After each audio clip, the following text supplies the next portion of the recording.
love the efficiency of the General Assembly. All right, we're good. Good morning, and thank you for joining myself. And also I'm joined with David Welter Representative Welter from Morris, Illinois, on my right. And to my left is Representative Tom Demmer of Dixon, Illinois. I'm Jim Durkin. I'm the House Republican leader from the 82nd District, Western Springs. Last night at 3 a.m., we wrapped up this legislative session. Even in what was promised as a new day, we saw a 1,000-page budget bill dropped at the 11th hour, literally, like about 11:30. This gave zero time for review and no notice or any transparency for the public. That was classic Mike Madigan, classic 65th and Pulaski style. Now, also baked into that budget were pay increases for legislators. We go through this exercise year in, year out, and with the Democrats hope that the public won't notice. We're going to make sure that we will educate the public on how the Democrats gave themselves pay raises to the legislature and also increased their district office allotment.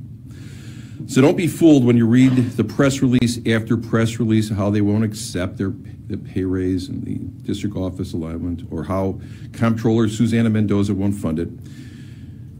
We saw a minuscule step in ethics reform when we could have done so much more.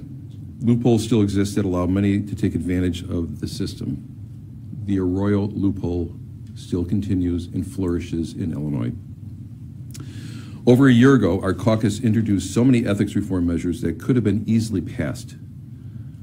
Not only this entire session, but the last 7 days that we were here every 7 days. Nothing was accomplished. But yet again, we see Governor Pritzker attempt to go against his word and take away the agreed business incentives from 2 years ago that our state desperately needed. In the end, the governor backed down, we won, and it just proves that Governor Pritzker's word and his power in this building and in government continues to lose credibility. We saved scholarships for low-income students. We made sure that the data center incentive continues to thrive. Sadly, though, we saw gerrymandered maps passed by the majority party, drawn behind closed doors with absolutely no transparency and with flawed data. When we are in the midst of the worst scandal in Illinois history, don't you think our citizens would want more from us? They desperately want honesty in government, and they did not get it. So now it's on the governor. It's time for the governor to step up and commit to his promise to veto any maps drawn by the legislators. The maps that have been sent to him or will be sent to him were drawn by individual members of the House and Senate Democrat Party. He owes it to the millions of Illinoisans he promised to on the campaign trail, who are now depending on him to stick to his word. I've said repeatedly this year that your word is everything in this building. It's now time for the governor to prove that he is truly a man of his word and veto these unfair maps. I'm now going to turn it over to Deputy Leader Tom Demmer of Dixon. Thank you. Good morning. I'm Tom Demmer, State Representative from Dixon. I just want to make a few brief comments about the state budget that was passed last night, or early this morning, really. I'd like to give you more detail, but unfortunately, we're still working through it. The lack of transparency, the lack of time to review a 3,000-page budget bill, and frankly, the lack of the ability to have a robust floor debate on the budget bill and the budget implementation had made it virtually impossible for any legislator, much less any person in the press or the public, to really understand what is in the $42 billion spending plan that was put forward yesterday. There are a few key items that we have been able to obtain through questioning of the sponsor on the floor. The first is that in order to balance the budget, it relies on over $600 million in tax increases on Illinois businesses. These are changes that affect businesses' ability to recover from the pandemic They limit the ability for businesses to claim operating losses year to year. Operating losses are something that many more businesses are familiar with after one of the most difficult economic years they've ever been through. One of the changes raises their taxes by limiting their ability to recover from those losses. There's also a tax that will now impose, going back on a deal that we struck several years ago, will now impose a corporate franchise tax on over 6,000 businesses who had, under state statute, been scheduled to have their franchise tax repealed over the coming years. The Democrats broke that agreement, have reimposed the corporate franchise tax on thousands of Illinois businesses. It's also notable what's not in this budget. What's not in this budget is any funding to pay down the debt that we have in our unemployment insurance trust fund. As we all know, the unemployment insurance system was overwhelmed in the last year by truly unprecedented and historic events. The reality today is that we have $5 billion in debt in the trust fund that's directly related to COVID, and that could be solved with a one-time payment into the unemployment insurance trust fund, funded by the same federal dollars that are designed to help states recover from the pandemic. If we don't address this debt, there are three negative things that will happen. First, we'll have to reduce benefits for individuals in the unemployment insurance system. Second, all employers who pay unemployment insurance taxes will see a significant tax increase. And third, the state will have to pay out of general revenue funds interest on that debt in every budget year until we solve the problem. It's also notable that while we did make some allocations out of the federal funding that we received, the $8.1 billion in federal funding we received, there was a question of priorities. Instead of prioritizing something like unemployment insurance, which affects every employee and employer across the state, we saw $1 billion in capital projects that came from Democrat-only member requests. Democrat-only member requests. So federal funds designed to help states recover from COVID instead went to pet projects in politically drawn districts. We also have a case of priorities when it comes to our ability to debate, understand, analyze, and discuss an important budget that will set the state's operating plan for the next year. What we saw from the Democrats this session is what the true priorities were. And the number one priority was to pass politically drawn gerrymandered maps. That happened a week ago. That happened with a tremendous amount of attention and fanfare.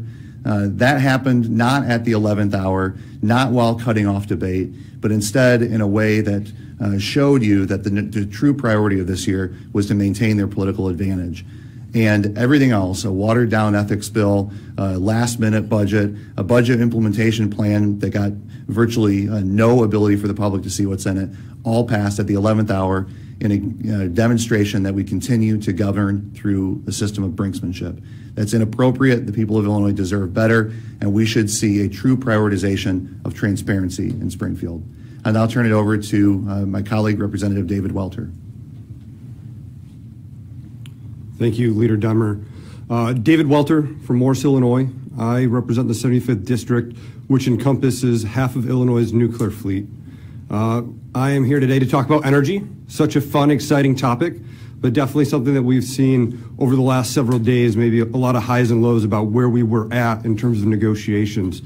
So here we are. We've been adjourned to the call of the chair, and no specific date has been given. What I would say today, I'm cautiously optimistic. I'm hopeful that we will end up getting to the finish line on this. But what we need now is a commitment from the Speaker, a commitment from the Governor, that they're going to bring us back here within the next week.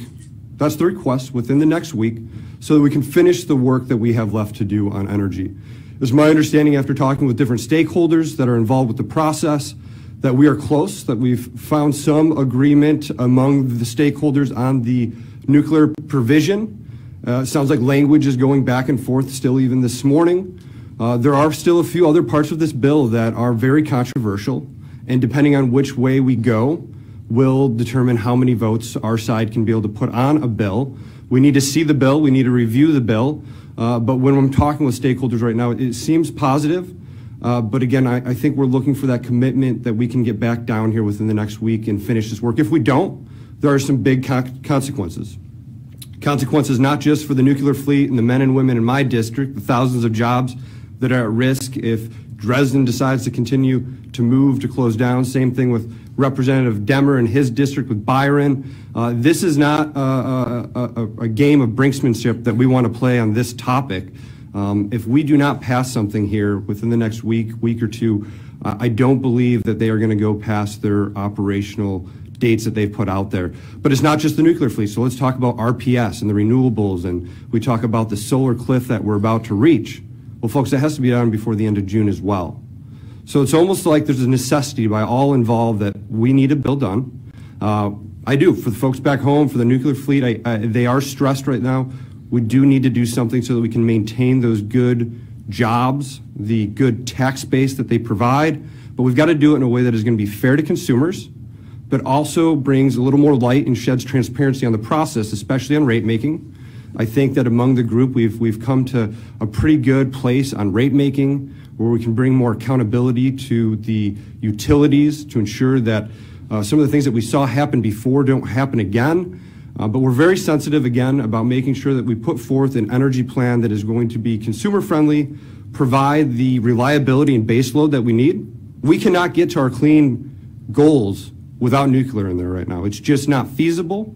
The cost to the consumer is too great, and the technology just is not there today. So the Republicans are actively engaged. We have been at the table. Myself, Leader Demmer, Leader Wheeler have been negotiating this energy bill for the House Republicans. And we want to come back to Springfield here. We need a date so that we can finish our work. We can provide certainty to the workers back home and to the entire program in terms of our renewables with the RPS. We are ready, we are engaged, and we want this to be addressed shortly. Thanks for watching, and if you haven't already, please consider subscribing to our channel. And while you're at it, please leave us a comment. Thank you for watching.